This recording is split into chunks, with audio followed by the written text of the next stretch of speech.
Hey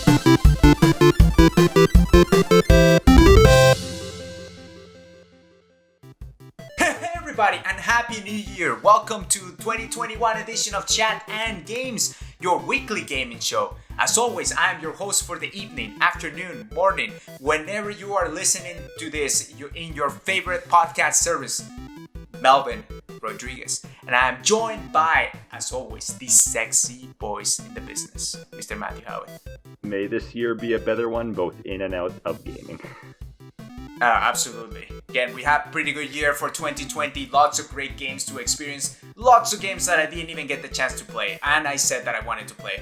Final Fantasy VII Remake, Last of Us 2.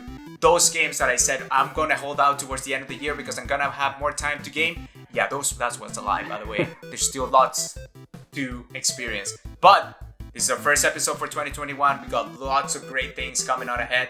And what a better way to start it than going and looking forward to what's coming up on the new year. So Matt, we already got we each picked our 5 most anticipated games for the coming year that have been confirmed for a 2021 release. There are a lot more games, of course, that I'm hoping come out this year, but for the purposes of this discussion, we stuck specifically to the ones that we know for sure are coming our way, or have been said they're coming our way. For all we know, they could get delayed, but we're taking them at their word here. It will be good to look back at the end of this year and see which games actually came out and which Cinderella stories came out this year as well. Because there may be some games that we're not expecting and we play them and it's going to be super awesome. Again, just most anticipated games of 2021. Matt, you want to get us started with your first one? Sure. So, number 1 on my list is Ghostwire Tokyo, which is coming out for PlayStation and PC, I believe. Yes. Yeah. So this game was originally shown off in kind of a vague trailer that didn't really tell us much. We really got our first real look in the PlayStation 5 experience that Sony put on this last year. And it looks to be an FPS, but kind of a really interesting take on one. It takes place in modern times, but rather than using guns, it seems to focus a lot on magic and kind of running around the city of Tokyo infested with weird Japanese demons and whatnot, and just kind of shooting them with like finger guns and different types of spells and whatnot. It seems like a really interesting take on the genre. I thought it looked really interesting. I'm always interested in games that try something a bit new, a bit different. Don't know much about the game beyond that, but I'm definitely looking forward to finding out more. It was one of the games that caught my attention most this past year in trailers, and yeah.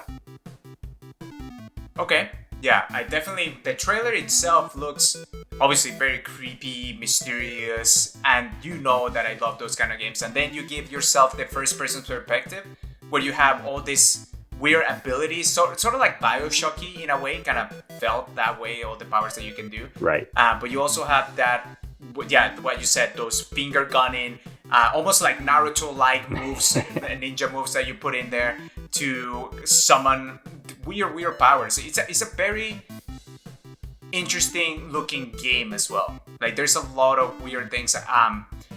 Don't know much about the game, but it's something that really catches your attention. And I believe, if I'm not mistaken, this is one of the ones that the developer is still technically Bethesda, and they are honoring the console exclusivity for PlayStation. Yep. On this year, for this year, for now. It's being published by Bethesda, and despite being bought out by Microsoft, they're honoring their exclusivity to Sony for the time being, at least. But yeah, exactly. Yeah, it's a game that doesn't look much like any other game I've ever seen, which is always an easy way to get my attention, at least. I really like different experiences. I like seeing different types of things people come up with for games. Of course, you can take an existing concept and refine it, and that's excellent too, but more so for me, in recent years, gaming has kind of been about trying to sort of find these more unique, more interesting, different experiences, as well as the types of franchises and games that I've grown to already love. So. Mm-hmm. No, that's always nice to have. You always want to try to find that unique gaming experience that you actually haven't tried in the past. It seems like even on the critical sense, a lot of gaming outlets are now criticizing games for being too generic. Right. I remember one of the main criticisms for Ghost of Tsushima last year is that it was very gamey. Like there was a lot of outposts, and a lot of people compare it to Assassin's Creed. They say Assassin's Creed in Japan. Yeah. Obviously, it had a lot more to it than that. It was very stylized, art stylized, and everybody had their own opinions on it. But it seems like people are now really hungry for that new experience, especially with the new generation of consoles. Given that we didn't get that much of a, significant jump in a way that we had it in previous generations. Like you could tell from PlayStation 3 to PlayStation 4 or Xbox 360 to Xbox One, like, okay, the main thing that happened there was graphical. Yeah. And obviously here as well is also graphical, although it gets less noticeable every generation, kind of. Uh-huh. And in this one, mostly a lot of people are discussing is it convenience? What's the main form factor here? Especially since as gaming becomes more not only demanding of performance for the amount of frames per second that you're gonna need, but also the visuals of how they're gonna convey. A lot of people don't even own a 4K TV at the moment, so it's hard, or stream in 4K, so it's hard for them to see what the game is actually gonna look like for them. That is becoming more mainstream as we go along, but there's still a big section of the gaming or the mainstream that doesn't have that. So. But the point that I wanted to make with all of this is, yes, this is one of the gaming experiences that really caught my eye. I didn't make my list specifically because I just don't know too much about it. Right. And given that I don't know much, and it's definitely one game that I'm keeping my eye out for, one that I really want to see and actually experience. But I couldn't say, okay, am I excited for this or not? I'll have to play it out. Yeah, I'll have to see it. I will say of the games on my list, this is the only one that I haven't basically already decided that I'm getting, barring if something comes up that I really don't like or something to that effect. Yeah. But yeah, of the kind of remaining games that were confirmed for 2021, I think this is the one that I'm most interested in, personally. Good. Yeah. We don't know an exact release date as far as I know. They just said 2021 at some point. Yeah, I don't know the exact release date offhand, and I can't recall if there was one. But yeah. No, given the trailer that we're watching right now, I don't believe there is one. But yeah, let's go into the next title then. Do you want to do the back and forth? Do you do one, I do one, or how do you want to do this? Oh, well, that sounds like something we probably should have decided ahead of time, Mr. Melvin, as a professional podcast as we are. I guess I can run through my list because it's probably less exciting than yours, since I'm a weirdo. What do you mean? That is very subjective. You don't know what I had on my list. Okay, but anyway, if you want to do that, let's do that. Go ahead and run through the next section then. Yeah, so next up for me, and this was kind of a weird one because I don't feel like I'm not really like chomping at the bit for this one. I'm not super hyped or anything, but it was a game that, like, when I sat down and thought about it, I'm like, yeah, I'm probably set on buying this, so I guess it has to be on my list. And that's Bravely Default 2. Oh, yeah. So I know I just said, like, oh, I'm all about trying new things. The rest of my list is mostly sequels, so I guess I'm full of it. But Bravely Default 2 is actually a sequel to a game I didn't enjoy that much, or couldn't really get into, I think is a better way to say it. I played the original Bravely Default for a bit. It didn't really grab me. I saw the appeal. I was glad that it existed, that there was a company out there willing to kind of make more old school RPGs, especially within Square Enix, which is really trying to push that genre forward and experiment with it, which I think is good, but at the cost of what worked sometimes about a lot of their old beloved classic games. Okay. So yeah, really big fan of what this studio is doing. Didn't play Bravely Second. I heard that it had a questionable translation, and despite fixing some of the problems people had with the first game. But their next game after that was Octopath Traveler, and as you know, I am a big, huge Octopath fan. Played it all the way to the end of all the stories, and even beat the stupid BS final boss that is just ridiculously unfair and requires a ton of grinding. But yeah, Bravely Default for me was kind of the perfect evolution of those older RPGs. So I'm just automatically interested in anything that this studio is doing moving forward. I think they really hit their stride with that game, and I'm ready to give this Bravely series another shot as a result. Okay, but what was it about, like, for example, Octopath Traveler, apart from it being a very original turn-based RPG like we got back in the day, what is it that really caught your attention, and why you really trust this company to deliver on potentially another title? Right, so there was a few things.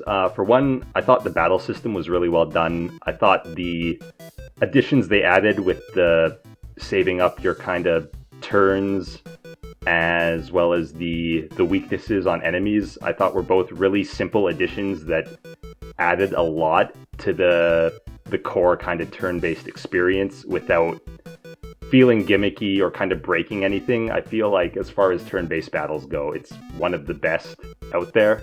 Okay. I really liked the freedom that you have to approach the game, how you can kind of go anywhere you want right from the get-go, and the only thing stopping you is your ability to deal with the enemies in that area, as well as pursuing the stories in any order you want. I really liked that no part of the game feels like it overstays its welcome. Whenever you do a story chapter, you can always be confident that you're gonna get through it relatively quickly, and you're not going to be stuck in the same dungeon for an entire hour or more, which is a problem I run into with a lot of other RPGs, where a certain segment just drags on way too long and I get sick of it. And yeah, I would say those are probably the main things. Bravely Default is obviously a very different, less experimental type of game. It's probably going to be more along the lines of a straightforward story, probably more linear, a bit less experimental with the battle system, but I did see potential in that first game. It was just a matter of, I didn't really care about the two main characters, the story didn't really grab me. The battle system was okay, but kind of standard, and like the classes I was getting at that point were also pretty straightforward. And then I did eventually hear that the game eventually devolves into sort of playing it over and over again a bunch of times, which I didn't like the sound of, so that kind of killed any motivation I had left. But yeah, I heard that the second game did fix a lot of that, and it was mostly just kind of a weird translation was its main issue. They really tried to meme it up, from what I hear in that game, and it was not really endearing. But yeah, post Octopath, learning what they have from their last two games as well, I'm pretty confident that I'll probably have a good time with Bravely Default 2. Oh no, okay, I had another question. In terms of art style, because obviously the Octopath Traveler art style is very striking. When you first see it, you know, like, it's very old school and stuff. This one seems like it's kind of blending two things. It's morely 3D chibi characters, as opposed to what the Octopath Traveler had. Does that appeal more to you or less? I would say definitely less. I thought Octopath's visual design was really good, really interesting, if only because no other game is really doing that. Whether it looks good or not is kind of going to be down to the person, but as you know, I love sprite art. So seeing it used in this very unique way, as well as like the sprites for bosses in that game are just like massive and beautiful and amazing. So Octopath kinda is exactly like going for someone of my taste, and I don't think this game, Bravely Default 2, is the best looking game, but as a RPG, I don't really think it needs to be. I think with this type of game, graphics are not as important as they would be in some other games, because you're doing a lot more just menuing and kind of slower stuff. I don't like, they can look good, and that's a bonus. I don't think it's a necessity for a turn-based RPG to look amazing. Yeah. Good. Yeah, it's just I'm looking at right now at the trailer of it. Obviously, we took a look at it when we went and did the October the direct mini, I believe. Yeah. And yes, looking at this, I'm like, I feel like the Octopath Traveler art style is definitely way more appealing, at least to me, for a gamer of my taste. Yeah. But this one doesn't look half bad. Yeah, it looks fine. It's got a style to it. It's got a nice art style, a nice pleasing look. It's not really like pushing any boundaries, but I think for what it is, it's fine. Yeah, let's hopefully look forward to, because first of all, it's coming out pretty soon. Like it's the end of February is when this game's coming out. So this is one of the ones that was supposed to come out this year and had to get pushed back, presumably due to COVID. Yeah. So, speaking of games that look amazing, though, the next game on my list is Kena: Bridge of Spirits. And this was another one that was shown off. Talk to me about Kena right there. All right, this is another one that was shown off in the PlayStation Showcase. It is, I believe, the people who made what was it called? There was a Majora's Mask fan animation that came out a few years back that was extremely well done. And was it the one that was made with Unreal Engine? I believe so. Okay.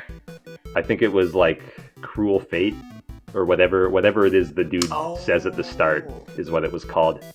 That actually was pretty cool. By the way, if you haven't seen it, there will be a link on the description for that animation, because it's actually pretty good. You know how much I love Majora's Mask, so you definitely need to see this. But sorry, Matt, continue. I feel like I'm not getting the name wrong. I can't remember what it is that the guy says. Is it Unfortunate Fate? Something along those lines. Something about fate. But so it looks really nice. It's the same guys doing the visuals, I believe, as well as I know for sure it's the same guy doing the music. Theophany is, I think, how you pronounce it, and he did 2 absolutely fantastic Majora's Mask soundtracks that remix all the songs from that game, as well as a lot of other stuff. He's got a really good Metroid and Wind Waker song under his belt. I've been a fan of his for a while. So the fact that he's doing the soundtrack for this game is amazing.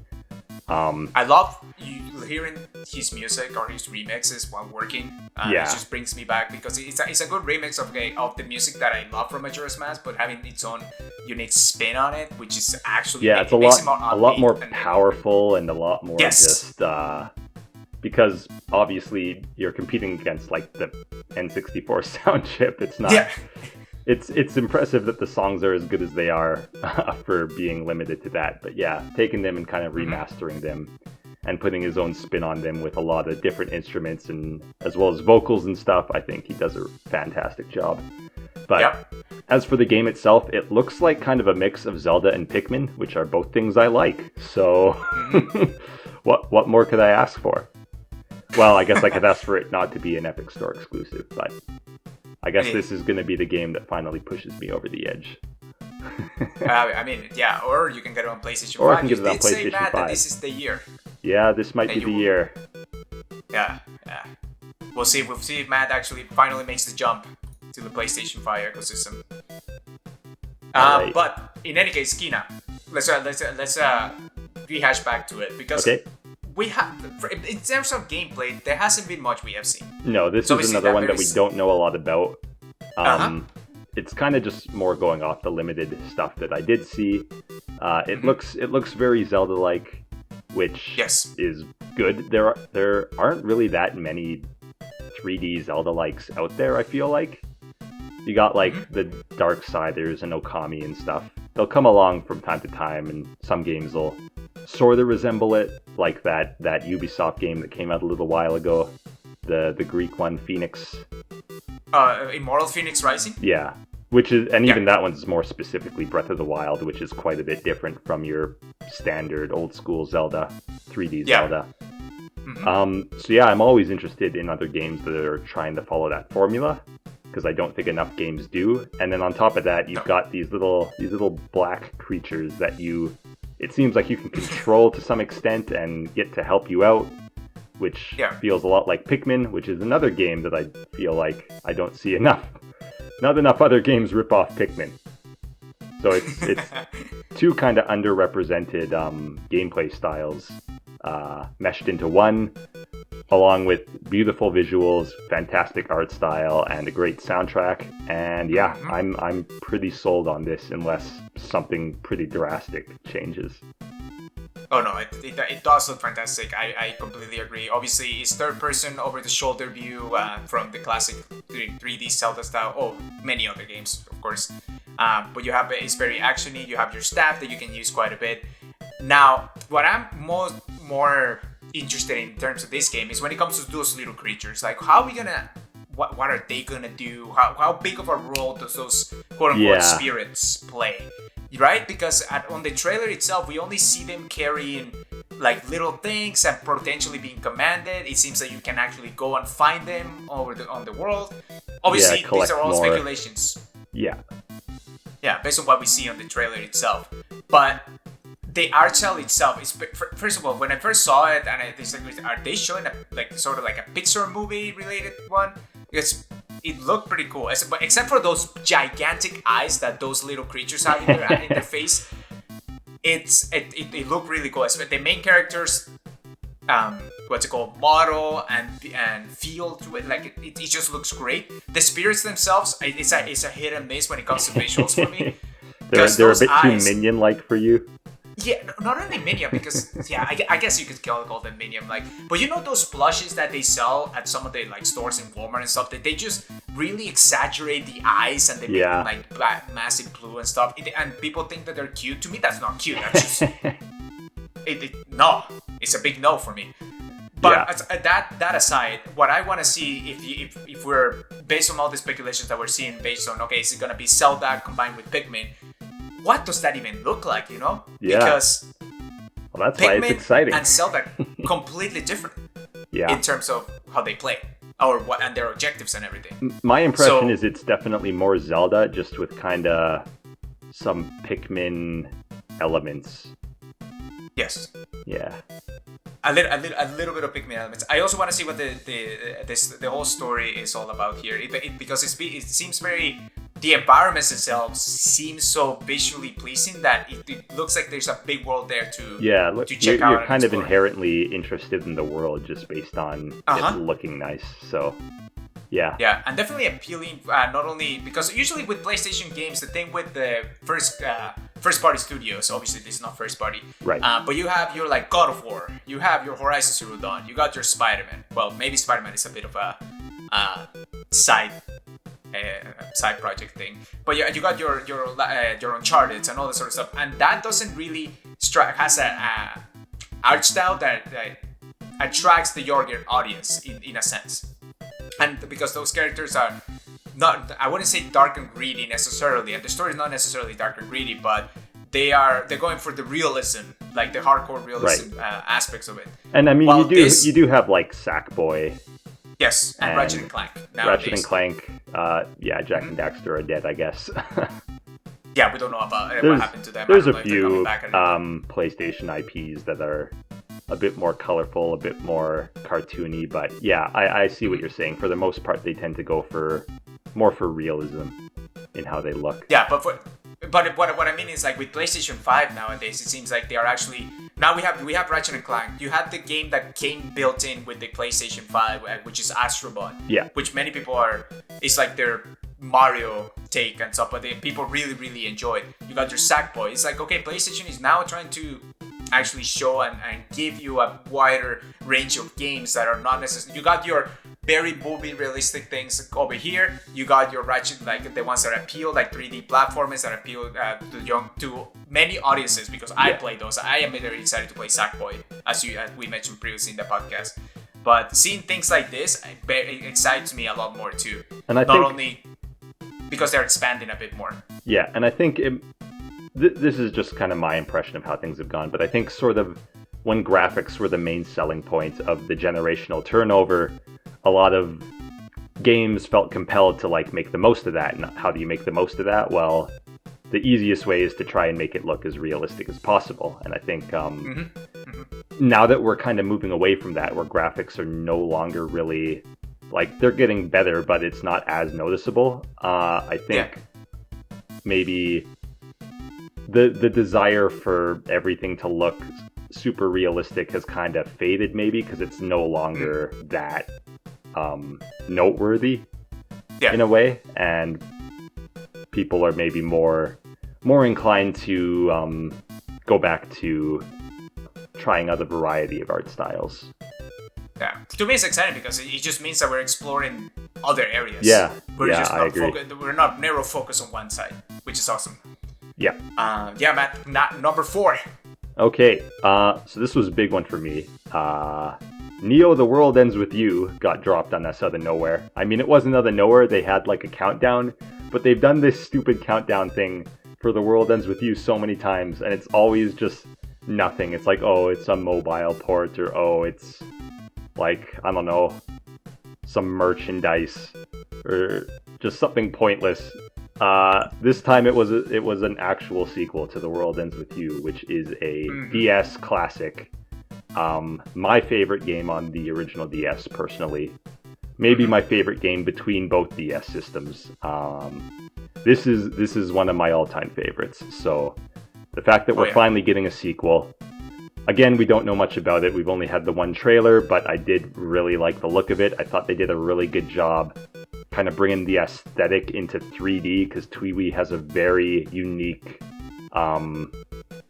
aesthetic with a lot of like hard lines and just really stylized effects for how everything looks.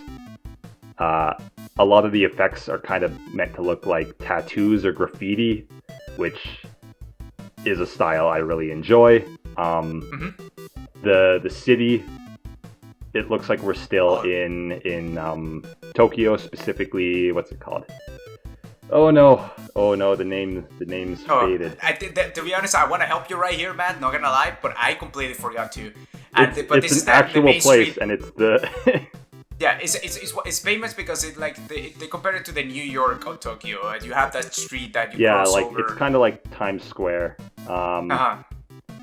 Shibuya, there it is. Shibuya, that's the one. That's the one. Yes, it still seems to be in that place. Yes. But yeah, and it was really cool. Actually going to Japan after playing this game and seeing that it's like, oh, they actually like recreated it.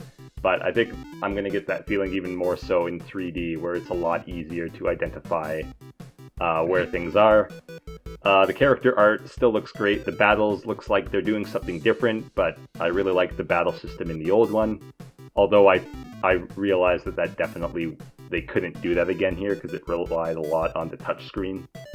Made a lot of use of that, as well as the 2 screens, in fact, for that matter.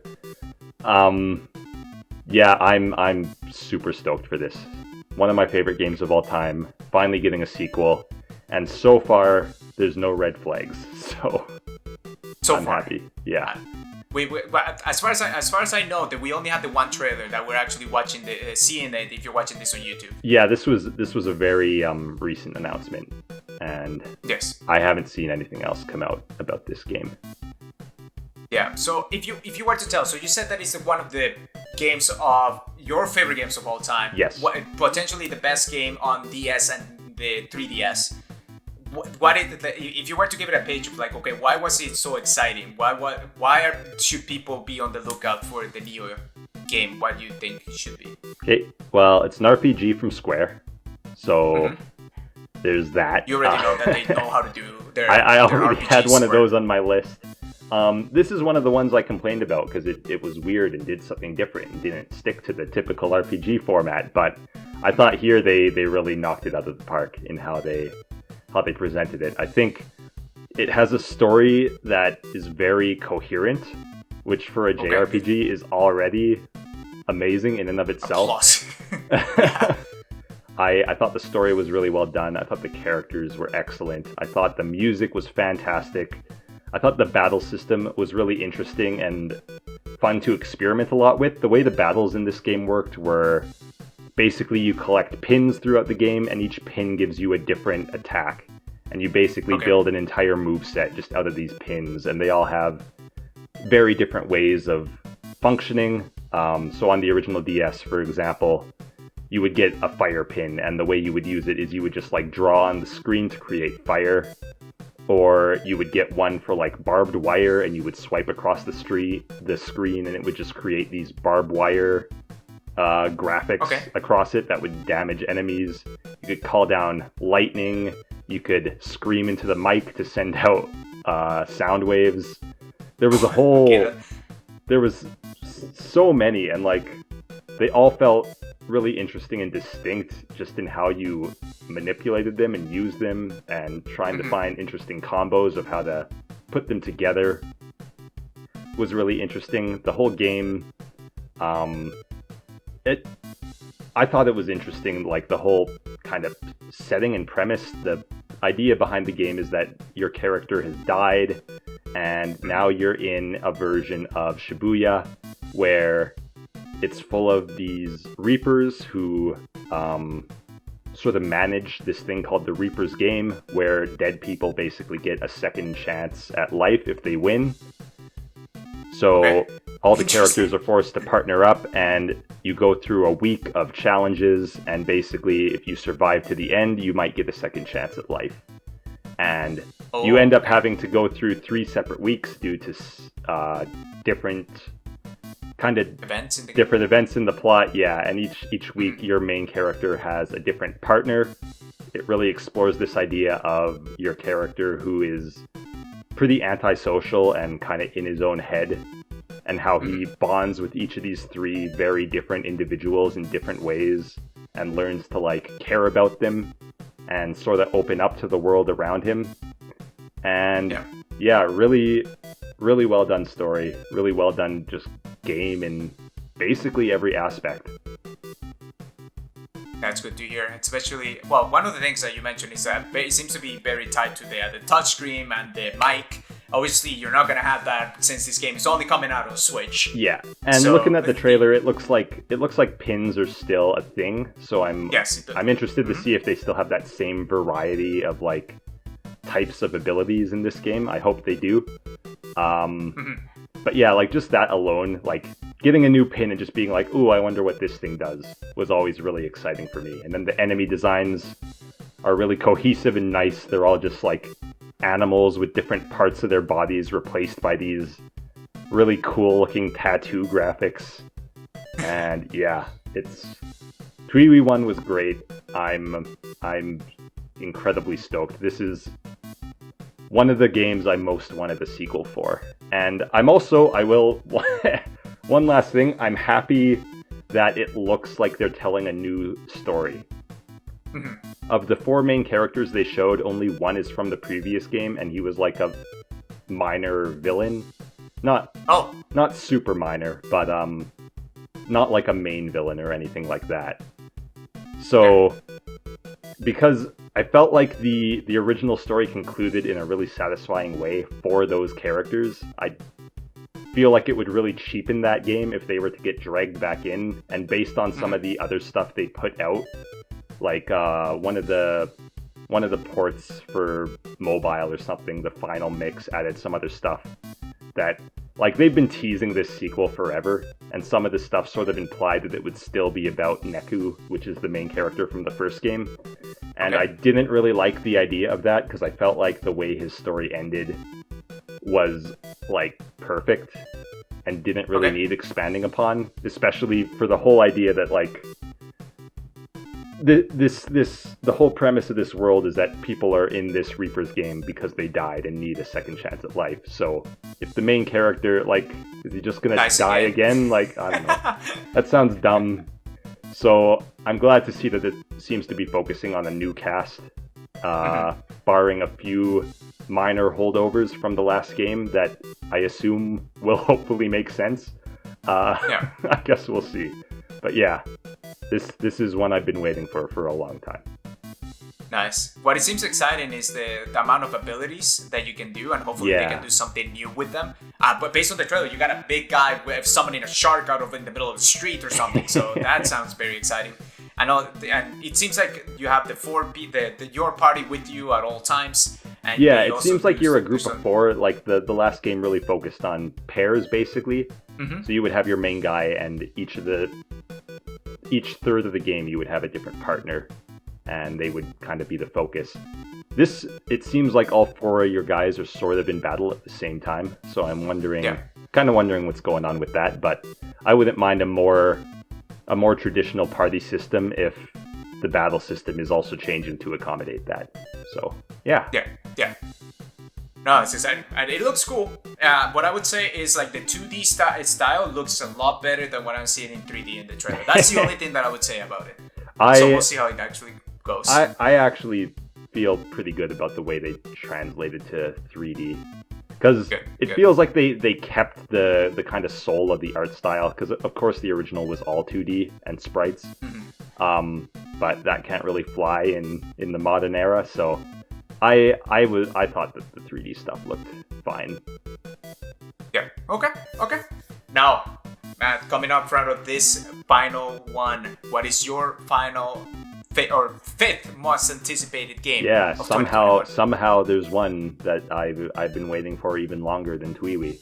That's probably not true. I played Twiwi before I played Psychonauts, but Psychonauts 2 is coming. This game specifically we've known about for longer though, and it has been a long time coming. I hope it finally comes out this year. The original Psychonauts is one that I was pretty late to. Obviously, if you've heard of Psychonauts, you've probably heard that it's amazing. But yeah, I feel like that's a consensus on it. The thing you hear about Psychonauts is it's a game everyone loves, but no one played. So eventually, my curiosity got the better of me. I did get Psychonauts on Steam, give it a try, and wow. I think Psychonauts is one of the best 3D platformers ever. Up there with the best of the Mario platformers, there with Hat in Time, which you know I'm also a big fan of. Time, that's for sure. And it's for reasons that I don't necessarily think any other platformer is so good. Like it kind of excels in its own area. So as just like a technical platformer, I don't actually think Psychonauts is anything that special in terms of just how it plays. The interesting thing about Psychonauts is every level in Psychonauts is your character going into the mind of another character. And just the concepts they come up with for levels and the different unique scenarios it puts you in. I want to like give an example, but it's I don't want to ruin the surprise for anyone who might yet play this game in the future, but like the first I'll talk about the first 3 levels maybe, because I think it illustrates an interesting point. The first 3 levels are summed up simply. There's like an active war zone that you run through. There's a cube which you can walk on all sides of, which I know it doesn't seem that impressive post Mario Galaxy, but you gotta remember when this game came out, that was a big deal. And then there's like a disco, kind of like a disco party that's also a race with other characters. And these to me all feel like things that in a normal platformer would probably be pointed to as like, wow, what a unique idea. You look at Psychonauts though, no one talks about these levels because they're so boring compared to everything else in this game. Compared to just crazy. How crazy and ridiculous it gets. And yeah, I think that's the real strength of Psychonauts, is just the writing is amazing. The just inventiveness and creativity that goes into the types of levels you see in Psychonauts is something else. And from what we have seen of this game, I believe the trailer that's playing right now is probably one of... if you're watching this on YouTube, it's the first gameplay trailer that you're watching right now. We haven't seen too many examples from the second game, but one we did see was like a world that looks like it's supposed to be like a kind of a 70s or 80s like album cover almost, turned into a world that's just super colorful and like interesting, and a lot of music related things. We did see very briefly the mind of a pretty significant character from the first game that's just like completely shattered. One that they've shown off a lot is a minor villain from the first game who's this like crazy dentist who pulls people's brains out. And we did see like a dentist level kind of. Yeah, his world is just full of like teeth and gross and disgusting. But yeah, that's the thing that I love about Psychonauts is you see these weird things that you would never see in any other game. And yeah, I am so ready to get back to the story of Raz. Nice. No, that's awesome. Especially, you mentioned, you visit other people's minds. Another one that you visit, well, I don't know if it's minds, but it's like other people's temple, like Persona 5, you know what I mean? That is one of the, like, amazing things that you get to experience in another person's mind. So that already resonates. Looking at the trailer and looking at everything looks bonkers. But it looks so... And bonkers in a good way. It's not necessarily like... Go see like, Wire it's uneasy. They really try to embrace just the... Like... I guess you could think of the levels as dreams almost, in just how bizarre and weird they are, and how like logic doesn't always apply, and anything can kind of happen. And they really seem to play into that, which I really like.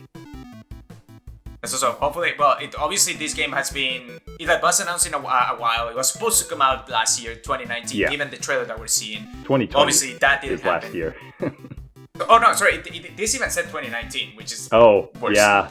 I guess it's been delayed a few times. So if any of these games don't get released this year, it'll probably be Psychonauts 2.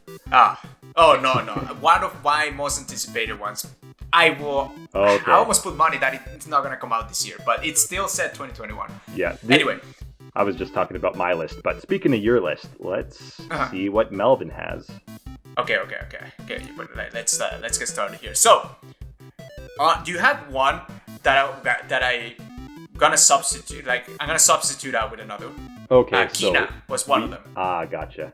We already talked about it.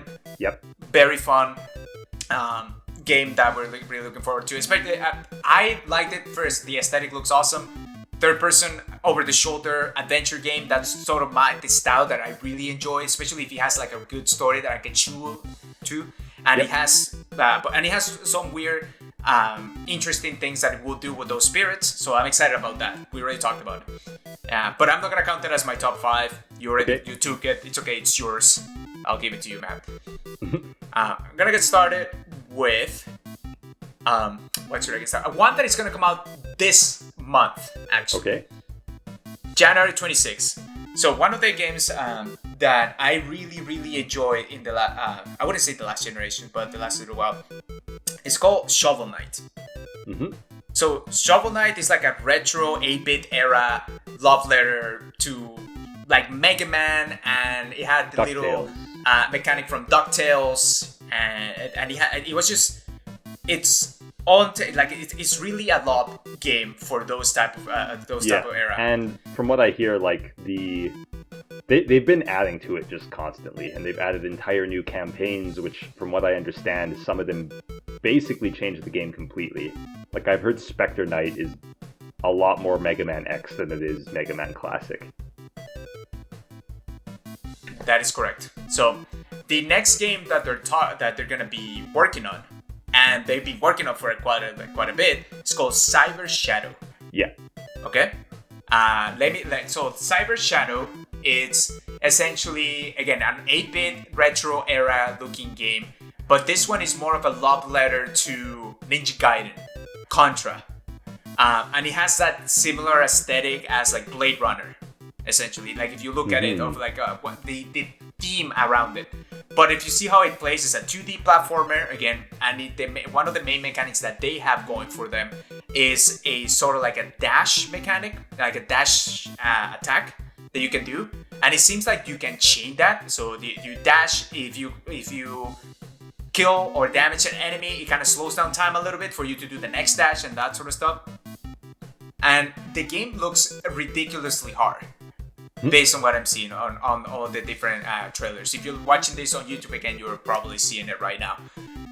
And let me look at my obviously the creators of the same Shovel Knight from Jack Club Games, and it's just the gameplay itself looks very fluid and fun to play. That was one of the aspects of Shovel Knight. Like Shovel Knight, you look at it, it's like it's this ridiculous knight that uses a shovel instead of a sword. So if you look at it, it's like, okay, that's kind of ridiculous. But the aesthetic of the game itself, you feel like, okay, let me give it this a shot. The gameplay of Shovel Knight is really cool.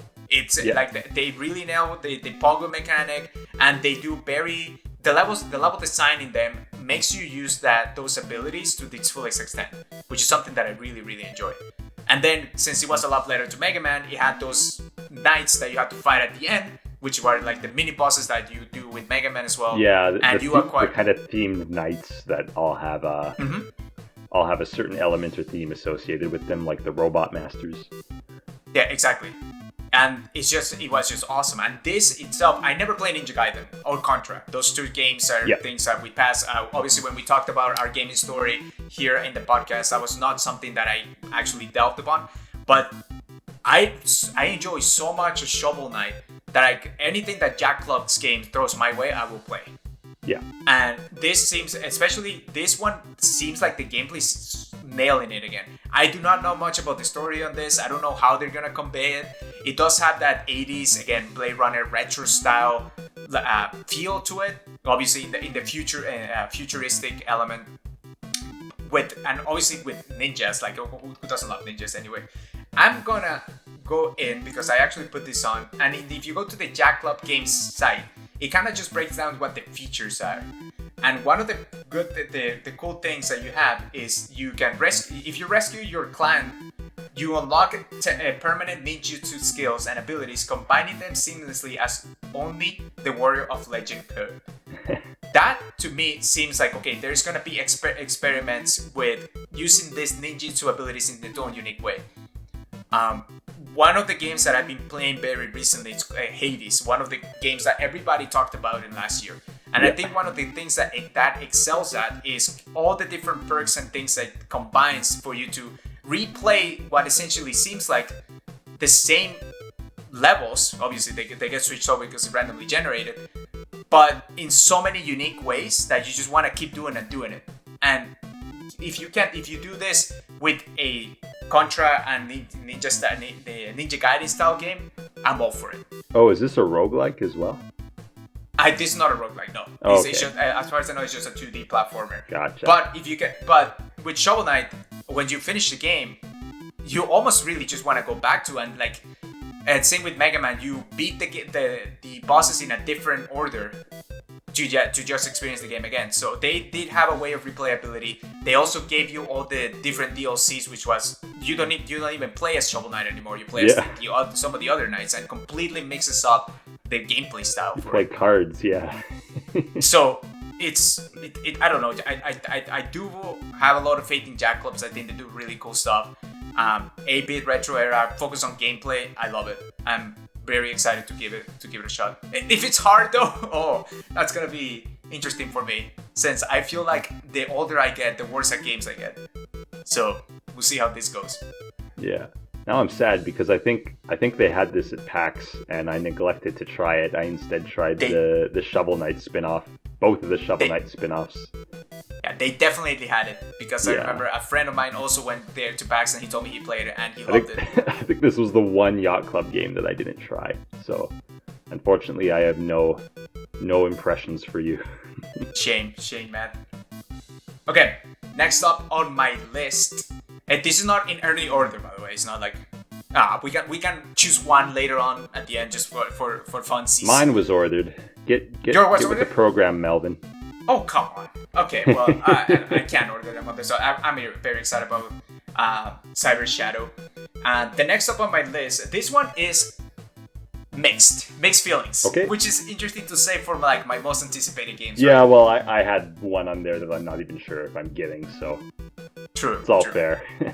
And when I say it might it might surprise you a little bit, just because I'm a big fan of what this sort of franchise had to offer in the past. So the game is called Gotham Nights. Okay. This is developed by Warner Brothers Montreal. they did not make any mainline series Arkham games. Right. So these are the people that made Batman. So the Batman Arkham Asylum, City, and Arkham Knight were all developed by Rocksteady. So they are not the same developers. They did something called Arkham Origins, which was a prequel to all of this, and it had a very mixed reception.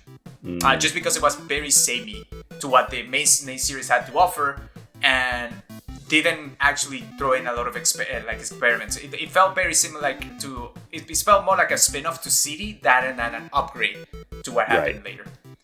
Obviously, but they did have an amazing Deathstroke fight. Like, I really enjoyed that one. Anyway, if you haven't played it, I recommend that you do. But there's a lot of games out there, so maybe save your time.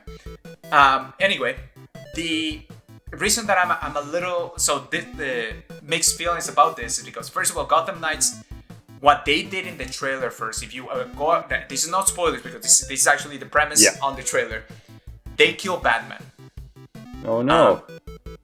The four people don't kill Batman. It's just the developers themselves start off. This is essentially a message from police that they found a body, and then they say, "Oh, this is the body of the famous millionaire Bruce Wayne." And then it cuts to the four members of the Bat family getting a message from Bruce Wayne saying, "If you're hearing this, it's because I died." That means that this is a world without Batman, and it's a world without Commissioner Gordon. Like, Commissioner apparently died before that. So the premise itself is like, okay, this is cool.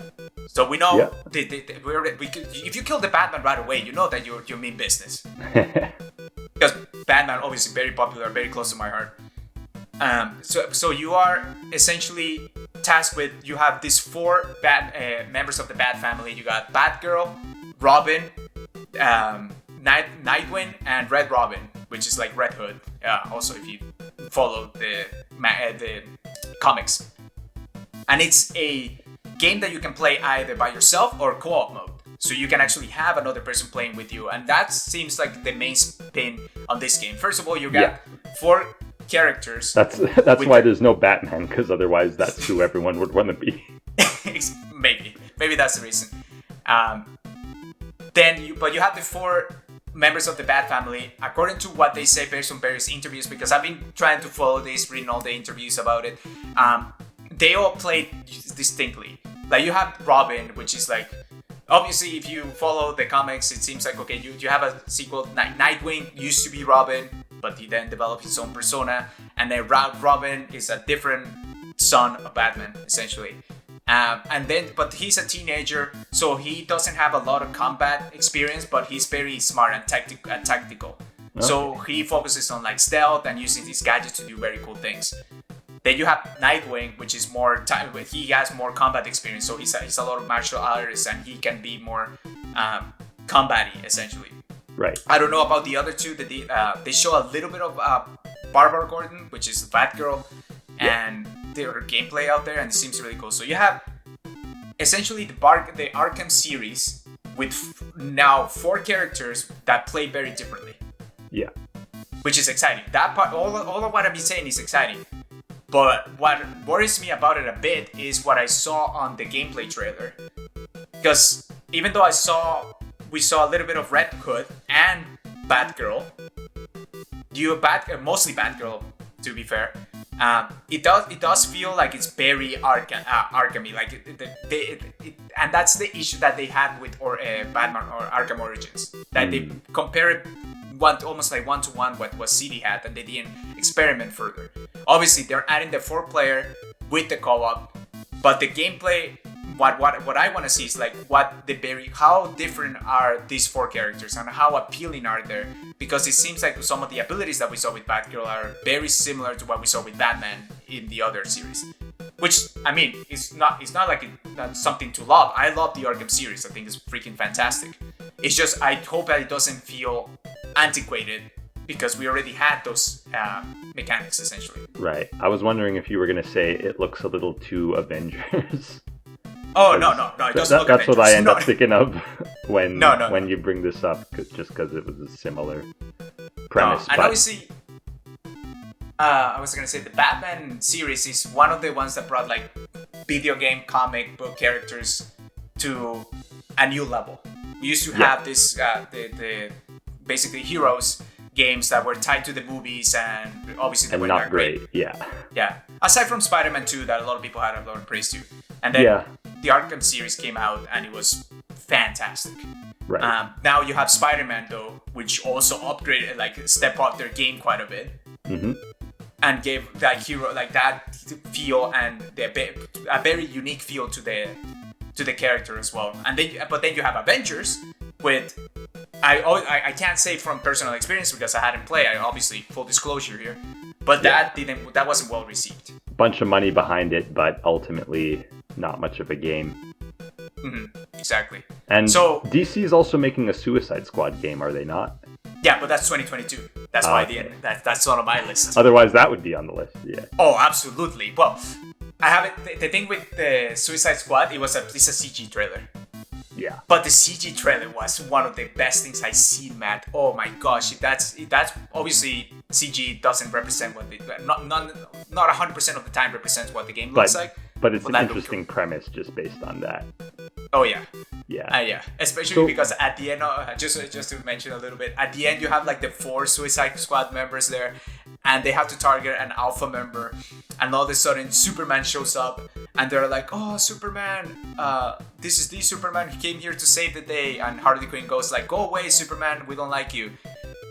And all of a sudden Superman goes and kills this pilot from a ship, from a helicopter, and the Australian boomerang guy shows up and he's like, "Oh, so who do we want to kill? Who do we have to kill?" And they all point to Superman, and he's like, "Oh, crap!" And then it cuts out.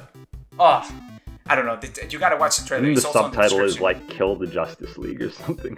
Yeah, the subtitle is literally "Kill the Justice League," which is I'm very interested to see about that premise. Definitely interesting. So the Batman one, it's the one with the owls, right? Like that's the Court of Owls. Okay, I know nothing about these guys, but they look super cool. Yeah, it's like a secret society. I just see all these people with these owl masks, and I'm like, wow. I don't know what this is, but I'm already interested. Yeah, and don't get me wrong, with the Arkham series, I loved the Joker. Like the Joker was really good, like the really first well time, done. And maybe the second time. Okay, yes. The main problem is they didn't detach from it. Yeah. And that's the problem that I had with the main Arkham series. It's like, okay, you have these really cool characters that you were able to explore, but even with Arkham Origins, there is a big twist in there that you're like, oh, I really want to see this, and then it's like, oh, really? That was it? That's what you were hiding? I'm not gonna spoil it or anything, but they had a hard time detaching from the Joker. But now that you literally killed the Batman, maybe the Joker is no longer a thing, and you focus on any other villains. And now that the Court of Owls is supposed to be the main problematic villain here, I hope that they really flesh that out, and they don't pull a 180 and it's like, as long as no one takes off an owl mask and it's the Joker underneath. Yes, exactly, pretty much. All right, that's number 2. That was a lot of tangents, but sorry. Continue. With Batman, I get very excited. No, I was a problem there as well. So. The next one is I'm just gonna break it like right away. Resident Evil. Resident Evil 8, Resident Evil Village. This is a sequel, actually a direct sequel to Resident Evil 7, which takes a bit of a different take on what the previous Resident Evils were doing. This is first person, but it's basically first person Resident Evil 1, where very confined spaces, you actually just stay within like a family house, but it's a lot of the discovering and finding keys, finding the mystery behind this, and running away from this crazy family that is trying to murder you. It was pretty fun. I really enjoyed Resident Evil 7. The scares were great. It played like what I missed about Resident Evil 1, essentially, and I really enjoy that playthrough. So now the second one is still first person. You still take on the role of the main character, which is Ethan. But this one, again, as the title says, Village, is a bigger space, more confined space. There's more characters. Literally in the first one, the only 4 people. Well, you get to see a few more, but the main 4 people that you see all throughout the game is the crazy family. Yeah. That's about it. In this one, it's a village. There's a lot more non-zombified or infected characters in there, as far as the trailer shows. And it's a lot. There's a lot. Another mystery behind there. In this game, you even have werewolves, which is never seen in a Resident Evil, I don't think. That's because I haven't played all of them just yet. There's a lot, yeah. I haven't played all the Resident Evils. I played 1, 2, not 3, not 4. For shame. Yeah, 1, 2, 7, actually. 1, 2, and 7 are also the ones that I played. But I loved all 3 of them. I'm very excited. The 7 one really brought me back to Resident Evil, and I really want to play 8. And from what I gather, from what I played, again, because I haven't personally played 4, people are saying that Resident Evil 7 was going to be like the revival of first person to Resident Evil 1, and they're comparing Resident Evil 8 to Resident Evil 4. Yeah, and I can speak to that as well, because Resident Evil 4 is the only game that I've played. I really, really like Resident Evil 4. Resident Evil 4 took you mainly through 3 areas. So there was a village, there was a castle, both of which we've already seen, and then there was more of like a military compound as the 3rd act. But those latter 2 we've definitely seen already here, and we've also seen a silly shopkeeper character, which of course the one in Resident Evil 4 is one of the most iconic parts of that game, funnily enough. But I definitely see a lot of RE4 in this game. The one part that maybe doesn't match up so much is RE4 was kind of a silly game. Obviously it took itself pretty seriously, but the villains were, like the latter 2 especially, were very kind of charismatic, and like they would kind of banter with the main character, who was Leon in Resident Evil 4 is kind of a loser, which is pretty great. Like he seems like a sort of guy who thinks he's a lot cooler than he is, and he's got a lot of dumb one-liners that are just the right amount of cheesy that it's endearing. But yeah, all that together kind of makes the game not feel super serious, but I don't think it's really a detriment to the game, like, as a whole.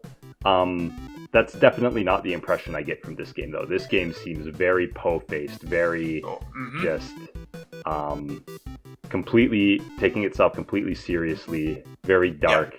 I think that can work, obviously, for a horror game. Resident Evil 4 did not play into the horror aspect as much. It did, I will argue, it did keep the survival part of survival horror pretty effectively, because a lot of that game is managing ammo and equipment and stuff. But yeah, I personally am not as interested in horror games, so that's slightly a turnoff for me. But I may be more willing to give this a chance if it is invoking a lot of 4. And yeah, obviously people did like 7 a lot. I didn't get around to trying it myself, but apparently it is a very well-made game in that genre. And I like to be open-minded to stuff like that. So I think I'm more likely to play 8 than I was 4. Nice. That you were 4 or 7, you mean? Sorry, 7. Yeah. To me, obviously, I like horror games. I do enjoy them. So that's but the fact that it takes itself seriously and it goes pretty horror on the horror side of things, I enjoy it. Now, the last 2 that I have are actually big console exclusive titles. Like, huge. Right. One of them is Halo Infinite. Yeah. So, here's the thing. Obviously, I talk a lot about PlayStation. I'm a trophy hunter. I spend a lot of time in the PlayStation ecosystem.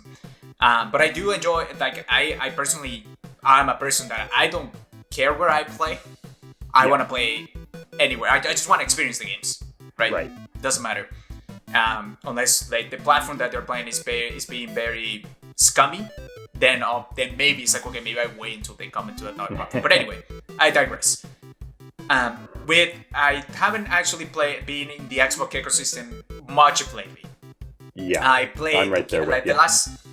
The last game I think I didn't even complete it. It was Gears of War 4. Right. And that's because I was playing with one of our friends, and we were doing the co-op story together. And Right. that it is Gears. I liked 1, 2, 3. 4 didn't really hit with me that much.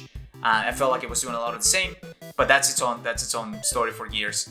And then there hasn't been any Xbox exclusive game that I'm like, okay, I really need to try this in the last little while, personally. There was, obviously you had the Halos. I didn't actually get to experience Halo 4.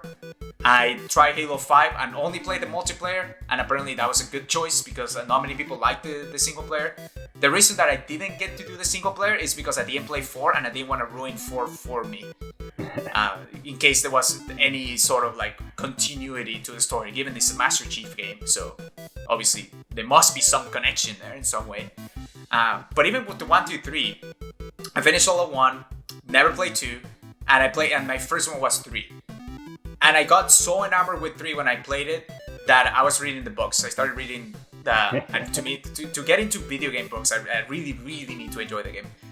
And the books themselves were really cool. I actually got to see the backstory for Master Chief. And obviously, my love of Halo has been in very particular games. I love Reach. Reach I thought was a fantastic story. Reach is the only one that I've played, and I agree. It was pretty good. Yes. And given this focus now, when you see Halo Infinite, it's obviously trying to bring it back to its root. Given the reception that the 5th game got in terms of story, in terms of gameplay, it felt pretty fantastic. I feel like they're bringing it back. They obviously if you see it, you see it. Even the cover is like, okay, this is Combat Evolved essentially. Right. But I love story to Combat Evolved, which is exciting. And then and then obviously when we saw it was supposed to come out last year, we saw we saw the trailer. People made fun of the next generation graphics with the grunt in there, and the Xbox decided, you know what? Let's hold it back a little bit. Let's let it marinate a little bit longer, and they actually pushed it all the way to fall of 2021. Right. Which I feel is a good call. Like if you don't feel like the game is ready. Yeah, I know that don't release a Cyberpunk. I was gonna bring like Cyberpunk is like the best example of you can see the best modern example. Yeah, best modern example. Thank you. Very timely, recent. Yeah. Yeah. So it's like, and obviously big. That like it's a brave move by Microsoft because they were releasing a console. Right. If they wanted to like say like if you want to play Halo, here's the console that you play it on. But if it wasn't ready, the reception that it got wasn't fine. Visually, okay, there wasn't anything that I was like, wow, I'm blown away. But the gameplay itself, what I saw looked fun. Yeah. It looked like...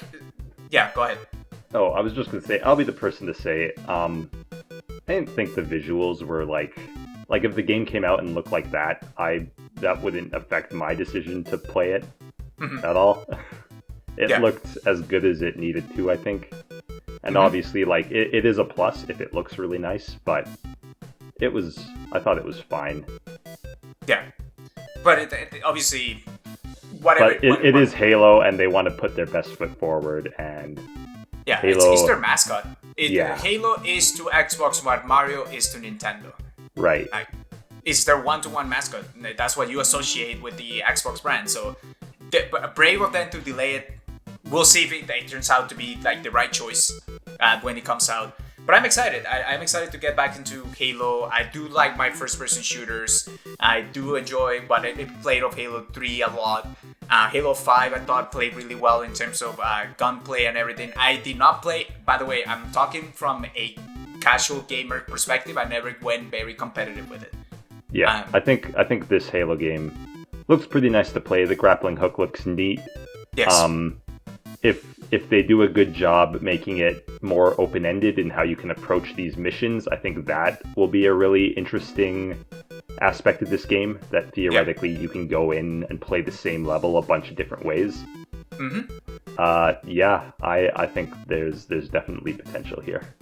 Definitely. And they even showed the overworld, and they went like, oh, this is actually going to be more open worlded. Like, you can choose which mission to do. Halo has been very linear when it comes to its campaign. Yeah. So now they're doing like a little bit more open world and that sort of stuff. I think it would be very interesting. And given that they're calling it Halo Infinite, my guess is that is not really. They're gonna keep building upon it like a game as a service. They're gonna keep adding to it. This is gonna be a continuous world as opposed to just be the Halo 6 and then Halo 7 comes out 3 years from now or whatever. That's just speculation. I have no idea. Yeah, considering it's not a numbered entry, and okay, interesting. So yeah, Halo there. That's the big hitter from Microsoft. I'm actually super excited to play that. All right. And then the heavy hitter from PlayStation. Sony. Yeah. It's God of War. Okay.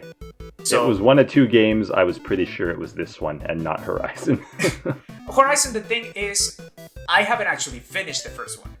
Yeah. Right? So, for me... And I know you love your God of War. But God of War, my goodness, what they were able to achieve with 2018... I enjoyed the God of War beforehand. I played every single one. Well, except for Ascension, which came out later on the PlayStation 3. But I played 1, 2, 3, and I played the spin-offs on the PSP, actually. Which were two other ones. I enjoyed the playstyle, the combat that it had. Obviously, in terms of story, you just got a very angry main character that bashed things and was angry at the gods of Olympus. Yeah. And then, but what they were able to achieve with 2018 God of War, not only technically wise, but how they were able to reel back a character that I would say that nobody really cared about or related to. At least not on like a super personal level. Like, I would say Kratos obviously had his fans in the way. Yes, yeah. Like something like Mario has his fans. Obviously, there's not really a personality there, but people who like the games just grow to like the character naturally, I think. Yeah. Just as sort of an avatar for the games to come through. Yeah. And in God of War did have its own, like the God of War had its own backstory, how he got the ashes and everything. But this one, the way the story was told, like just to do a little bit of a comparison, the first few games start off, a narrator tells you a story of Kratos and why he's so angry. And this one is the first 2 hours is you literally, like the game starts, the main menu, you choose your difficulty, and it's God of, like the Kratos just staring at a tree. First of all, he has a beer, sick beer. Great redesign. And he's literally just staring at a tree, and then he just chops down the tree.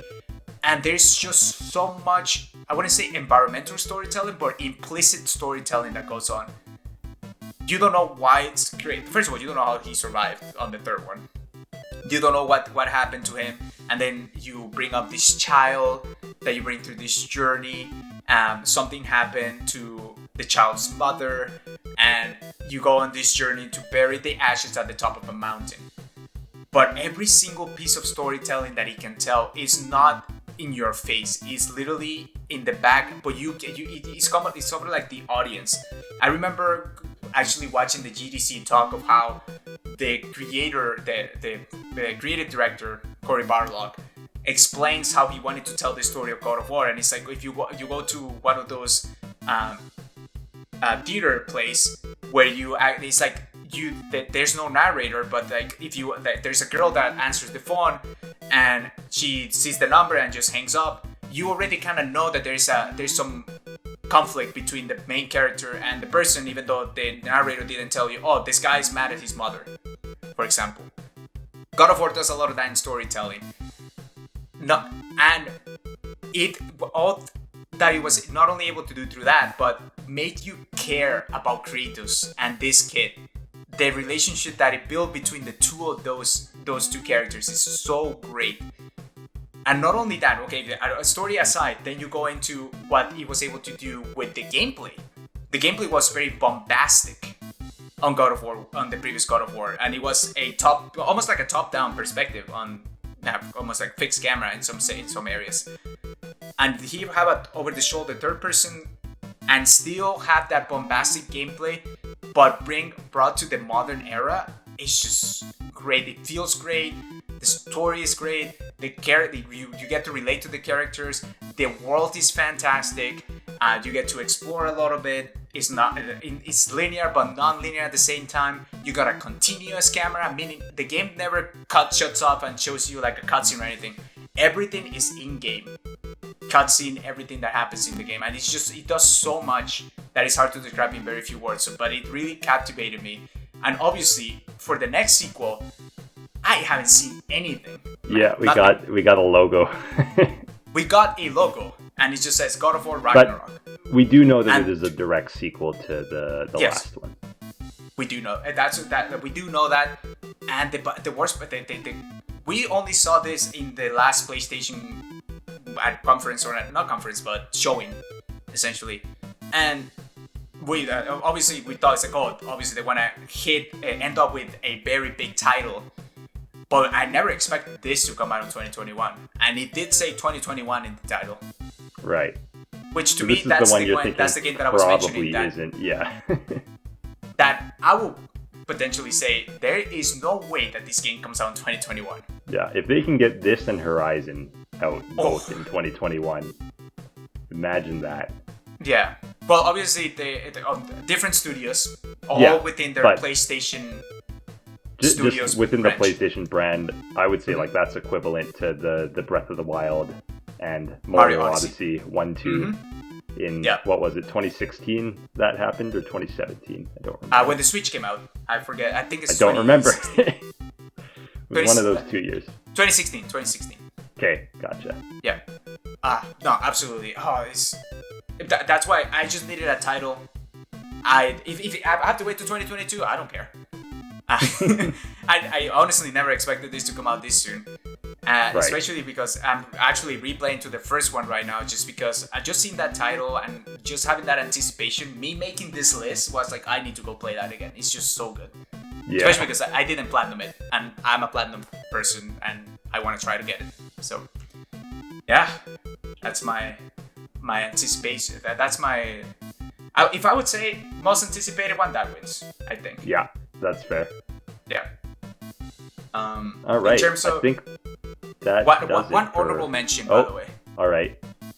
Just because we did say, because I know this is for both of us, and we did say we were only going to talk about games that have been confirmed for 2021. Oh, yeah. Gotcha. But if the Breath of the Wild sequel comes out this year, oh, buds. That's up there with God of War, okay? Just so you know. There are rumors it's going to happen, but we'll have to wait and see. Exactly. Yeah, I think that's everything, man. Yeah, all right. All right. You want to wrap us up?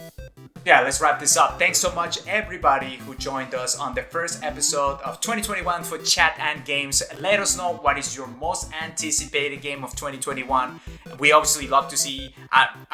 Some of the games, like the Ghost City Wire, I completely forgot about it, and Matt just told me about it. I'm getting excited too.